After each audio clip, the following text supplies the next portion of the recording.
Greetings, friends. We wish to speak about the higher self today.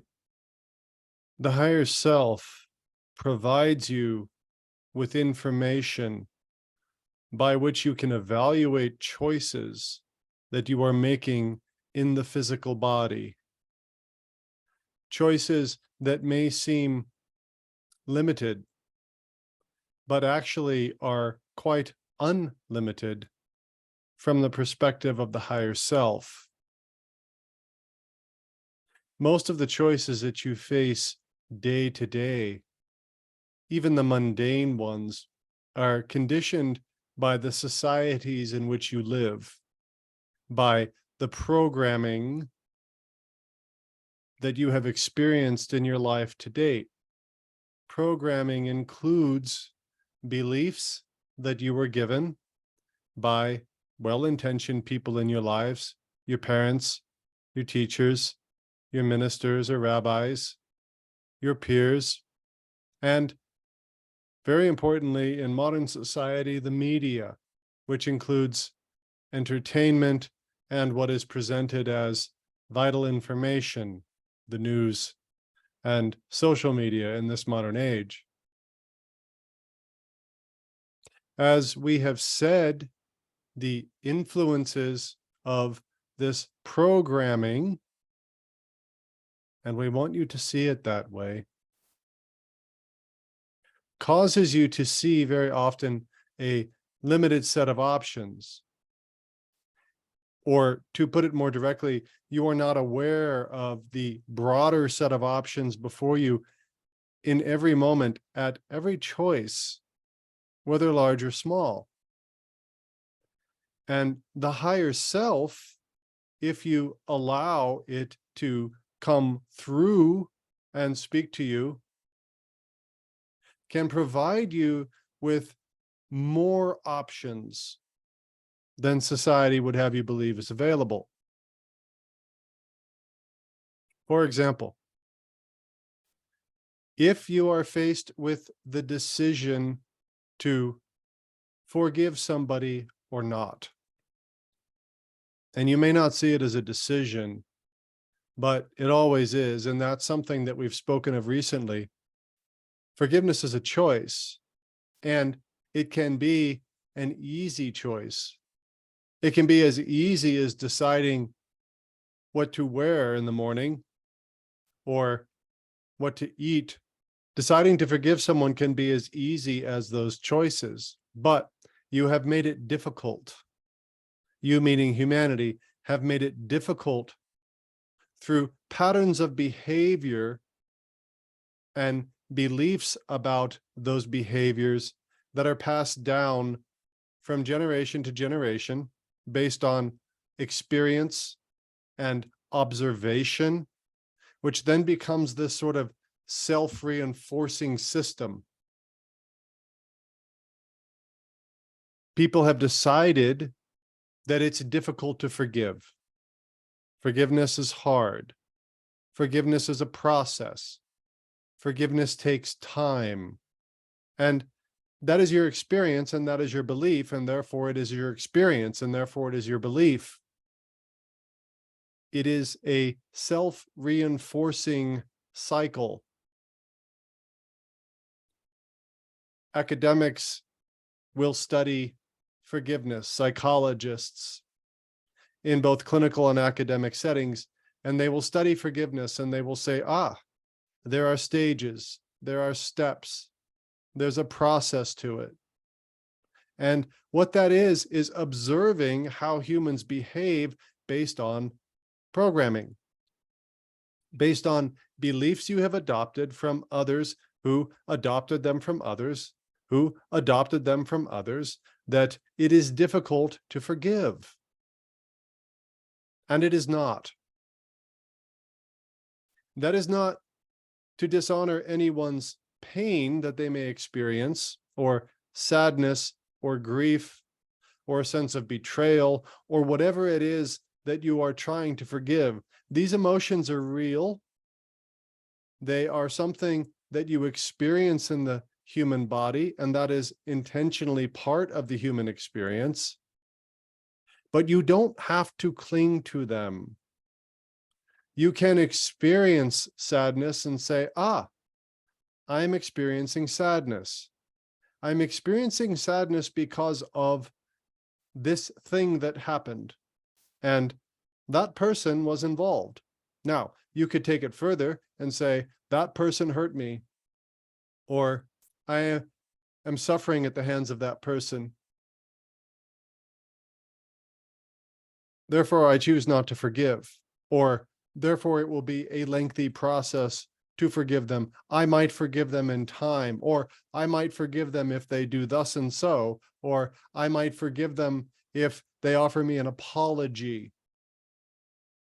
And so you're placing conditions on it. And this is part of the belief that you all have, that if someone hurts you, or if someone behaves in a way that most in society would agree is offensive or hurtful, and you experience pain as a result, that then they must do something. They must somehow correct things in order for you to forgive. And our point is that that does not have to happen. In fact, if you are waiting for that to happen, you are giving away your power, your sovereignty, your ability to say, I choose for myself, regardless of whatever is going on and what anybody is doing, and whether society judges it as being something done to me. I don't have to see it that way. I can see it as something that I am choosing that has happened for me, and that everything in my life is my creation, and that I am prioritizing my happiness above all else. And this is important because very often when you choose not to forgive somebody, you are giving up your sovereignty. You are giving up your ability to create your life as you would have it be. Now, if you really want your life to be full of pain and sadness, and you want that sadness to be ongoing, and if you want there to be a long period of time before someone is forgiven, and if you want to hold on to the ideal that someone must do something in order for you to forgive them, then that is your choice, and you may do that. And there's no judgment from source, because, as we have said many times, this is a planet of free will. But what we are saying is that if you want to live in joy, and you want to live in freedom, and you want to live in a sense of empowerment, then put aside the programming and choose for yourself. If you are joyful one moment, and then someone walks into the room and slaps you, understandably, you are shocked. But it is your choice in that moment whether you will continue to be joyful or not. We understand this is challenging, but it is important to consider, and we want you to consider this deeply, that regardless of what anybody does around you, you are in charge of your response, always. And if you see it as, this is happening for me, this is my creation, I choose my response from an empowered place of sovereignty and control of my life experience, and I choose joy above all else, then there is no other option but forgiveness in the moment. And you can do that instantly and move on. It's just that easy. It doesn't seem like it's easy, but it is. And you can spend many years on a journey, a long and often unpleasant journey, to come to this realization that you can choose to forgive at any moment. And when you get there, you'll realize, there was a doorway the whole time that I could have just stepped through. It was always a choice. It was always my choice. Now, returning to the idea of the higher self. The higher self knows this. And the higher self knows many other things that the 3D mind does not know, or chooses not to look at, or chooses not to accept because of the societal programming. And that's part of the earth experience. And it has been for a long time. You come into embodiment on the earth plane with the understanding that you will be programmed.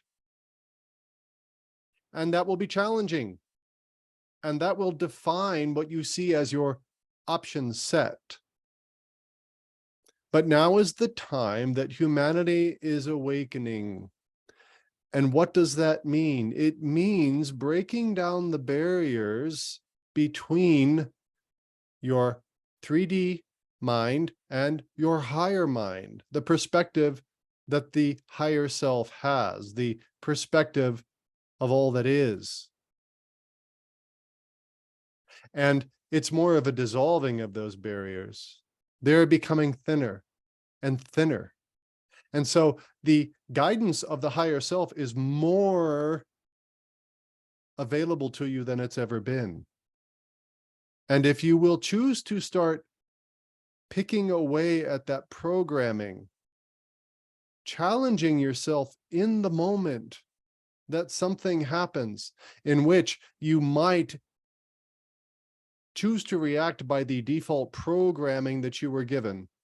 That, for example, someone slapped me, maybe I slap back, or at minimum, I'm offended.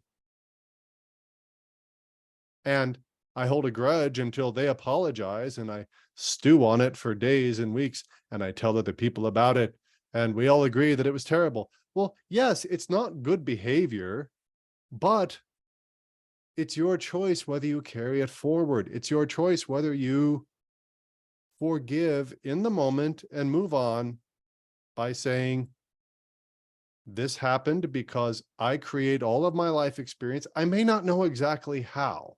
No, I didn't force them to slap me, but I create my life experience. And I choose happiness above all else. Therefore, I don't carry this forward. I go, that happened. Isn't that interesting? And then I move forward.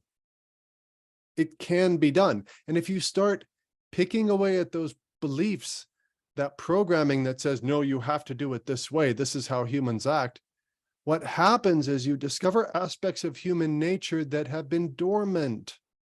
The reason you behave in a certain way, and you then observe that this is how humans behave, and then you teach that this is how it's done, is because you haven't pushed through yet into the higher perspective that would allow for different behavior, that would allow you to say, I am a sovereign being in the moment, always, and in this moment, I choose something else. And when you start doing that, the more you start doing it, the more you will realize it is possible. The more you will see how easy it is.